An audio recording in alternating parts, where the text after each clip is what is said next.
I'm going to go over religions with y'all. Whoa, hold on. There it goes. Look at this fancy stuff.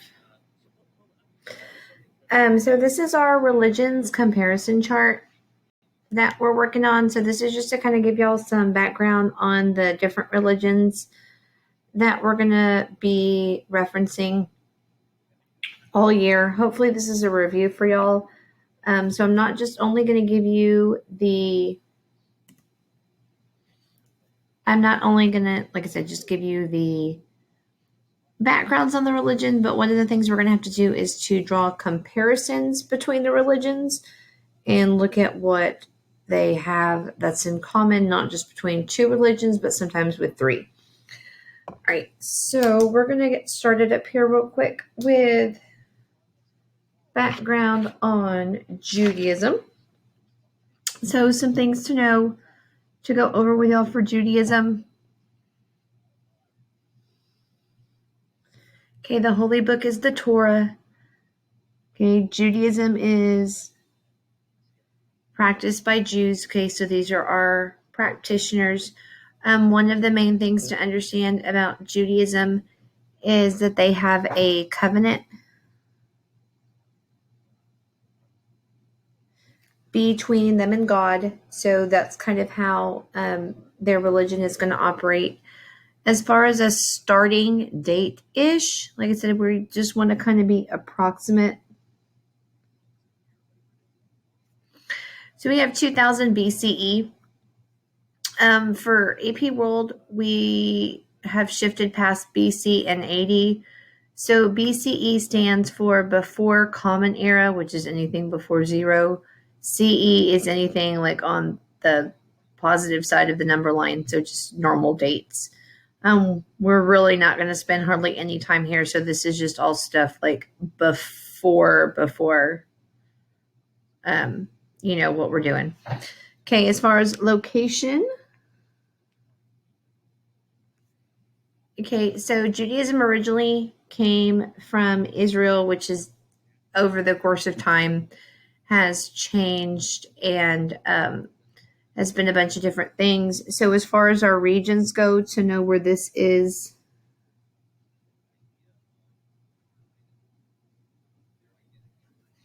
this is the Middle East for purposes of like AP World regions. A lot of times,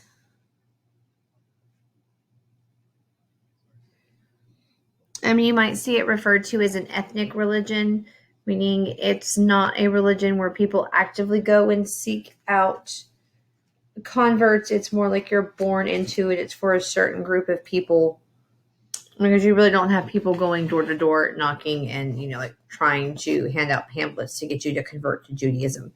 And then like one of the big things to know about the other big thing has to kind of do with the whole covenant aspect. And then that's the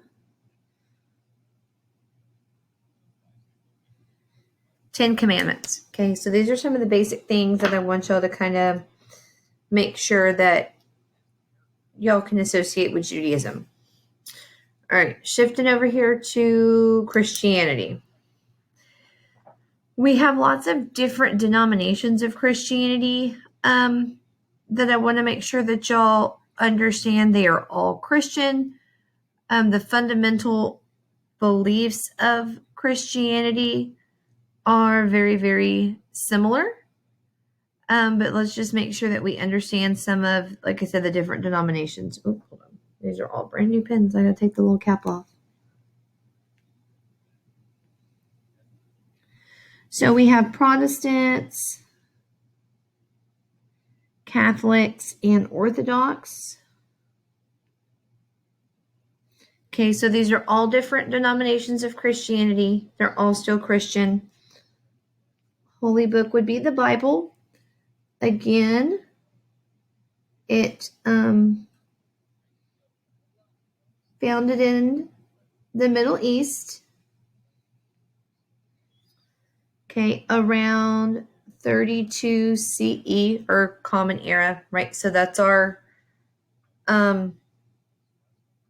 positive number on the timeline. And then people to kind of associate with Christianity, particularly people who help spread the religion. I am so going to run out of room here. We're going to do it this way. We have Paul, so like the disciple Paul, who is one of the first ones to really go out and spread the religion. And then we have the Roman Emperor Constantine. And the reason we need to know Constantine with Christianity is because he was the emperor who made it legal to be a Christian in the Roman Empire. He eventually does convert to Christianity, but under his rule, Christians aren't going to be persecuted anymore in the Roman Empire. So that's a good thing. And that's going to help it spread and start to contribute to its popularity. Okay, so these are all basic concepts. We'll come back and compare them in a minute. And then I'll fill in some more information. You're probably wondering why some of it's missing. Well, it's because we got to compare it. Okay, so Islam.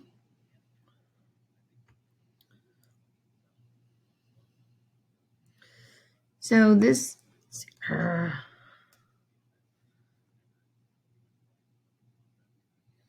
Okay, so their holy book is the Quran. This is also another religion that originates in the Middle East.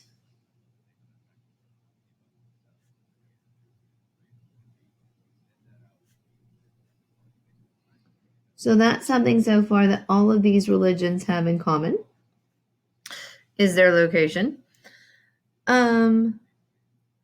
This was founded in the 600s, so this is the last of the main religions to be founded. One of their basic doctrines in Islam would be the 5 pillars.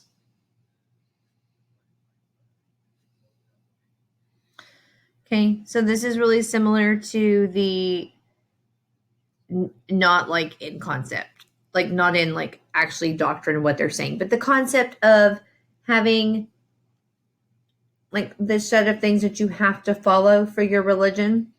That's going to be similar to Judaism. Practitioners of Islam are called Muslims. It's going to be spread primarily through trade. We are going to have missionaries, but trade, as we get into this next week, is going to be one of the really big things that's going to help Islam spread. And then the person to associate with Islam is Muhammad, who's the founder of the religion and who they consider to be like the last prophet of God.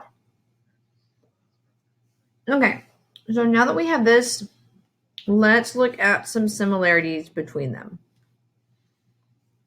As I'm working and trying to keep this straight with my wonky webcam. All right, so similarities between Judaism and Christianity. Let's start up here at the top.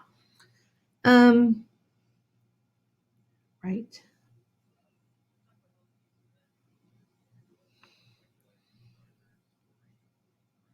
Oh, there it goes. Okay, so they both have the Old Testament. The Old Testament in Judaism is the Torah, and then the Old Testament gets incorporated into the Bible for Christianity. They both have covenants with God, so that's something that the beliefs share in common.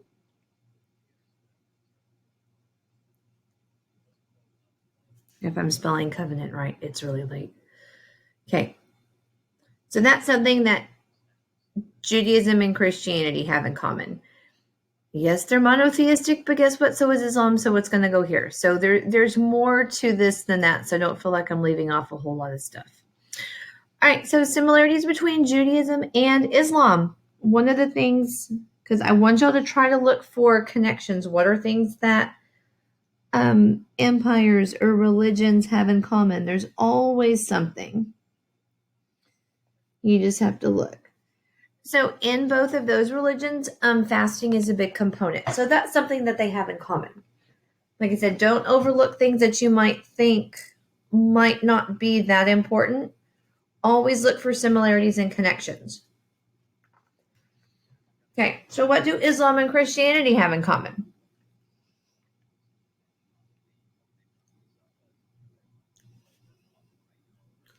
Okay, Jesus. I'm going to also put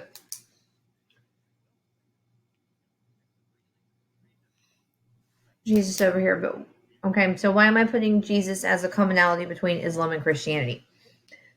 Islam does recognize Jesus as being a prophet of God. For their religion, they don't believe that he was the son of God like Christians do, but they do recognize him as an important spiritual figure. So that's something that they have in common. It's not all the way in common and it doesn't align all the way with the beliefs, but it is something that they have in common. Another thing is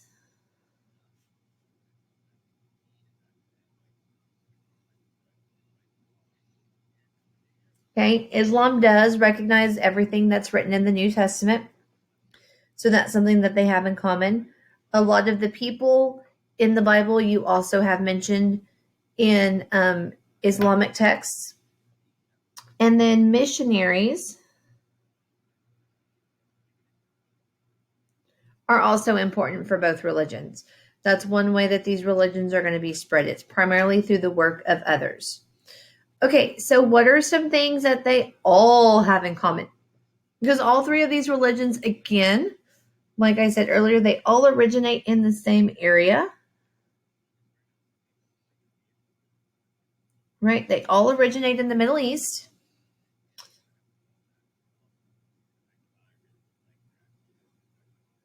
Jerusalem is one of the most important cities for all of these people. It's a very holy city. And so they all recognize the importance of it. So that's something that they all share in common. They are all monotheistic. Okay. They all believe in one God. God, Yahweh, Allah. They all believe in one God. They all have holy books. And they all recognize the importance of early people that you would see mentioned in the Bible, and then they're important for Judaism because they're in the Old Testament. Christianity, they refer back to that. And then in Islam, because they see them as prophets, would be Abraham and Moses.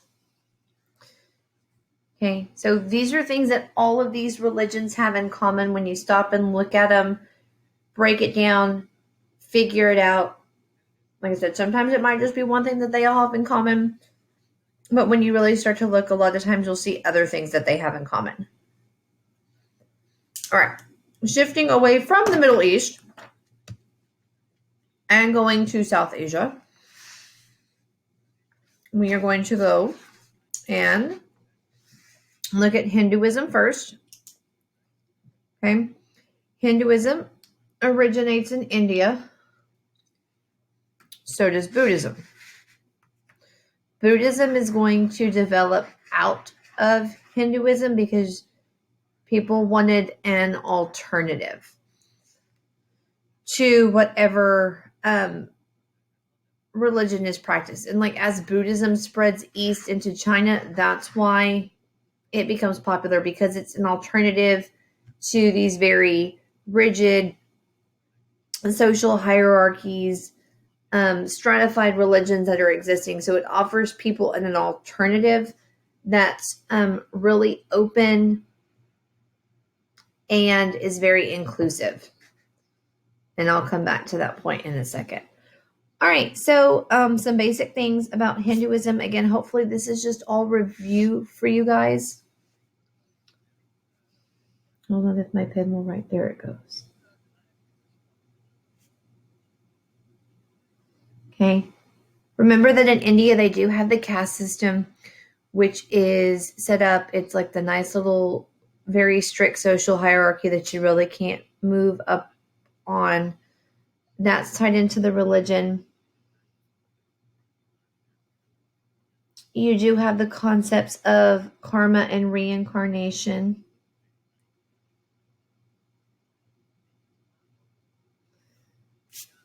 In India, from the founding of Hinduism, even as we get through world history and we progress through modern times, it's going to make up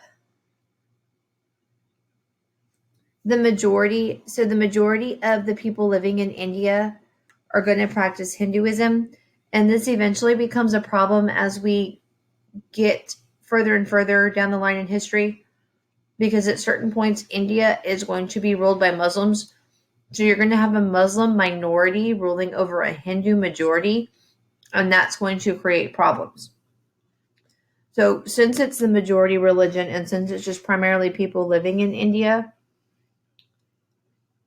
it's also considered an ethnic religion. And we're really high on the concept of patriarchy.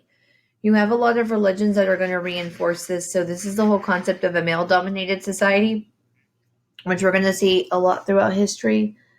Early on, one of the early practices that reinforced patriarchy was sati. This is where when a woman's husband died, she had to throw herself on her husband's funeral pyre and kill herself, because now pretty much her reason for living is gone, especially when her children are older and they're not tied to the house anymore. Yeah, that's patriarchy. She's supposed to go kill herself in a ritualistic way, according to the religion. Like I said, this doesn't happen anymore. I don't think we'll come back to it, because it will happen again in other points in history. All right. Buddhism. Okay, again, it comes out of India as an alternative. Hold on. I'm gotta get these brand new pens to write. They don't want to write. Okay, Buddhism is around 500 BCE. So again, old religion. And it's not really a religion, it's more of a philosophy. Okay, so that's what really Buddhism is. It's a philosophy, it's a way of life. Okay, it is a very tolerant religion.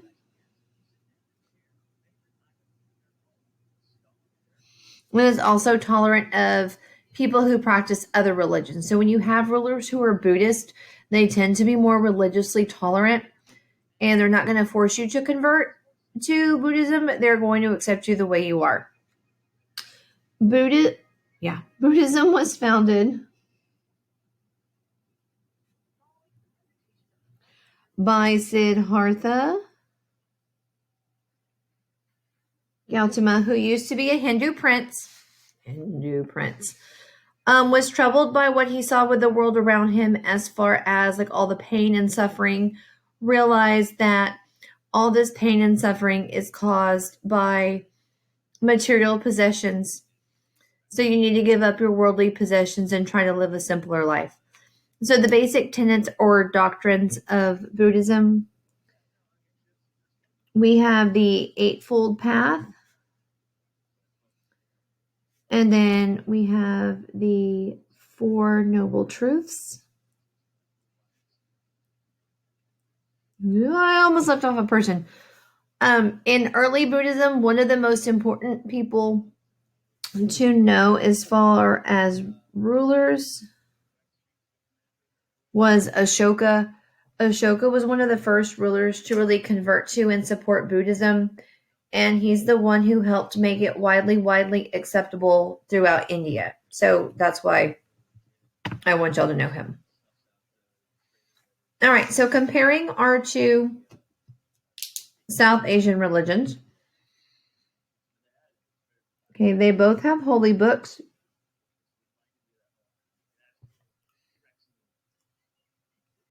Okay, they're both located in India or South Asia for AP purposes.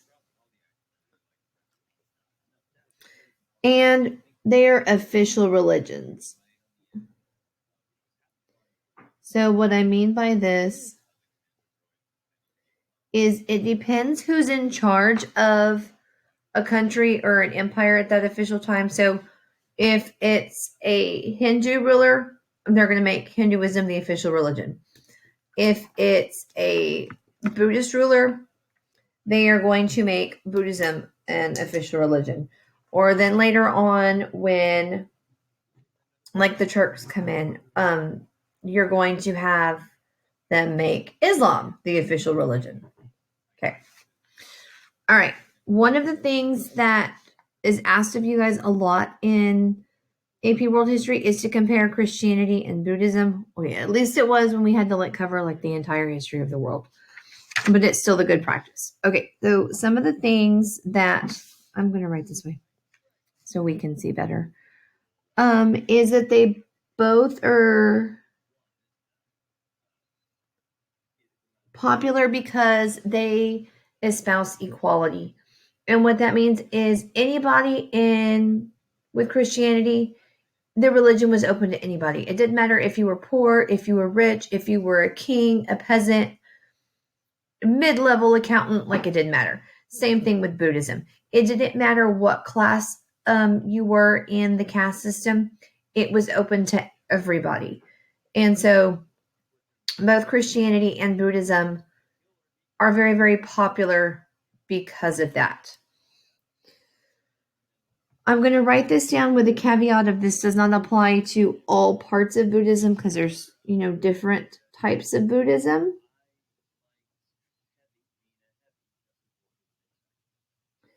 There is one type of Buddhism that's viewed as monotheistic because they view Buddha as divine. So in that case, both of these are monotheistic.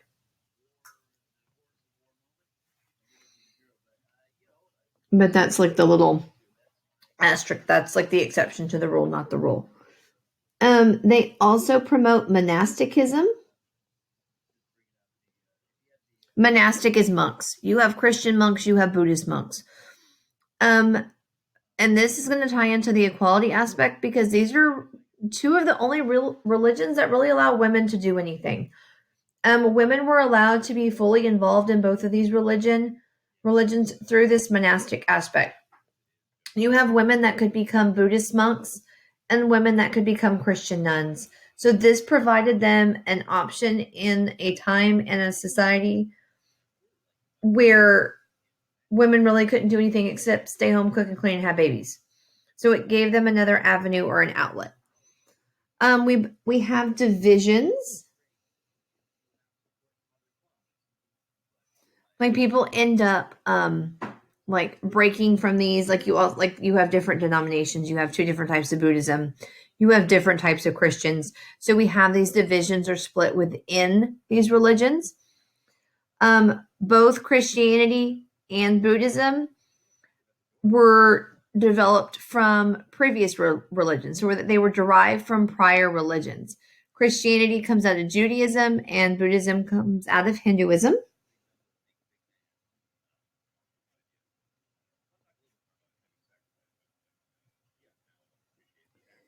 And the last thing, and again, this is something that